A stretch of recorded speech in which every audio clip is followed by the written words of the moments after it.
Hey everybody, let's take a few minutes to go over the basics of CLS or Classroom Learning Systems. Let's start with the title. So first of all, Classroom Learning Systems, consider that like an umbrella term. More or less you're taking the components of Continuous Classroom Improvement or CCI, combined with all of the information in Teacher-Student Partnerships or TSP. If you're familiar with those terms, chances are you were at one point trained as two separate trainings, one for CCI and another for Teacher-Student Partnerships. Teachers today are not being trained in that same model. So basically, they are now getting all of the details from CCI, such as goal setting, data collection, talking with students about what to do with their data. They're getting all of that in conjunction with those ideas of how do we engage our key partners from teacher and student partnerships. So when you think about classroom learning systems, think big picture.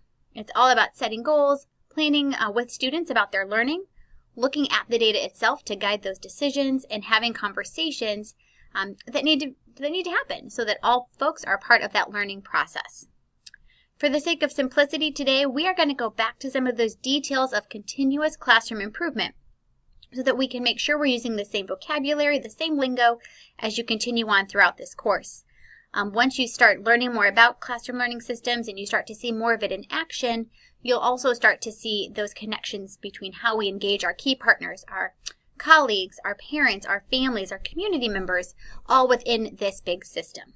So here we go.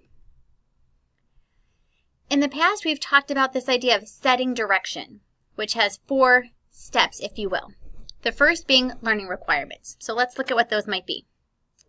The learning requirements are what the students need to know and be able to do in order to be successful in a class for a given school year. So this is a piece that we don't get a say in. We look at things like the Missouri Learning Standards to guide what it is that we need to teach and our students need to learn. In your classroom, it might look like something like this, such as I can statements. I can make a web. I can add details. You can even see the hint that most likely students help to even write some of these learning targets. So any way we can involve students in the process is the way we want to go. Here's a kindergarten example. So while our littlest ones may not be able to write, they may need some picture cues to help them understand what they're going to be doing on any particular day. The second step talks about setting long-range goals. This is the big picture of how students are going to reach and achieve those learning requirements. So a big component of this is knowing how we're going to collect that data. Think of this as those benchmark assessments. One big long goal for the school year, and we're going to check in on this big one long-term goal with maybe a baseline score and then a fall, winter, and spring benchmark to show growth. An example may look something like this.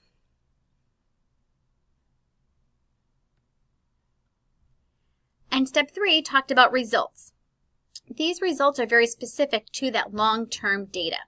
So as you can see in this particular example, 4 data points. Beginning of the year, probably before winter break, sometime in the spring, and then again toward the end of the school year. All looking at a common assessment to let us know if we are on track to meet our long-range goal that supports that learning requirement. This is an example of some actual teacher data. You can see 4 sessions of the same class.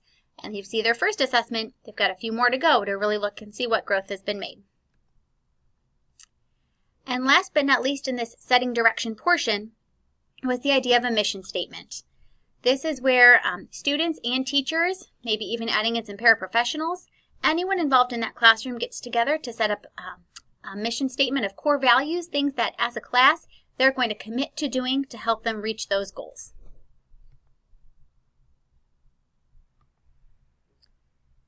This is a chance for teachers and students to get creative. So here's a kindergarten example. And here's one from early elementary, but you can see students signing it, really owning the fact that they're going to commit to these things. This would be an appropriate way to create a mission statement really at any grade level. All right, steps 5 through 8. The last of kind of our basic vocabulary terms we're going to go over is all about the PDSA, the Plan, Do, Study, Act. And we start with the plan. So the plan is for frequent cycles of learning, And we're going to do that by setting some short-term learning targets. So these have to support that long-term learning goal.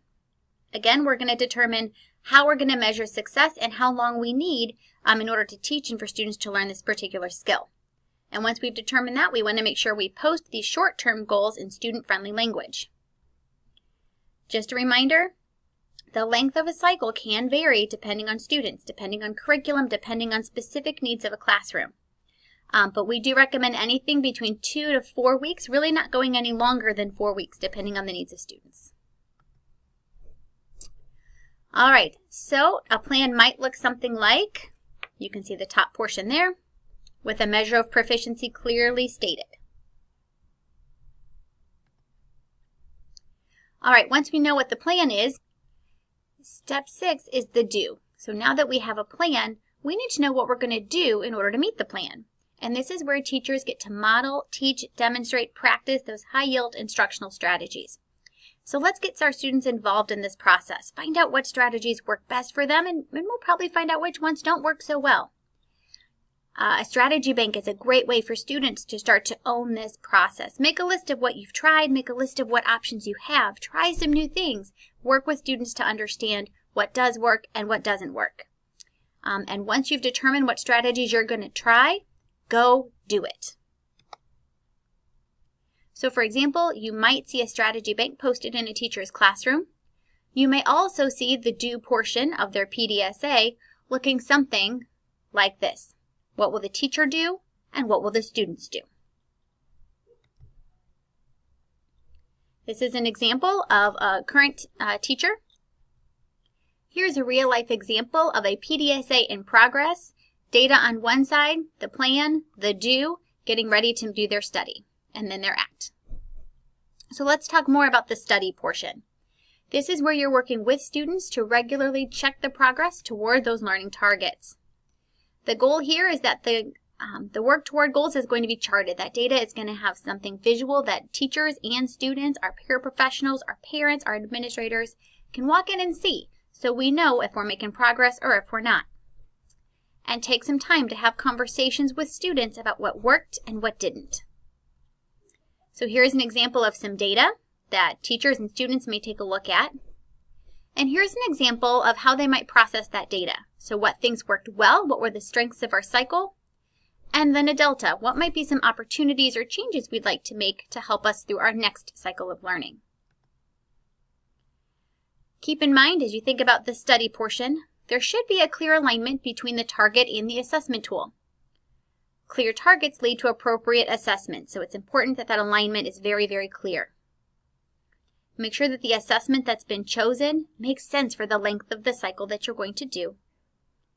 And make sure that these assessments, they're focused, they're to the point, they're easily scoreable. These are quick, formative pieces of assessment that teachers can do pretty quickly.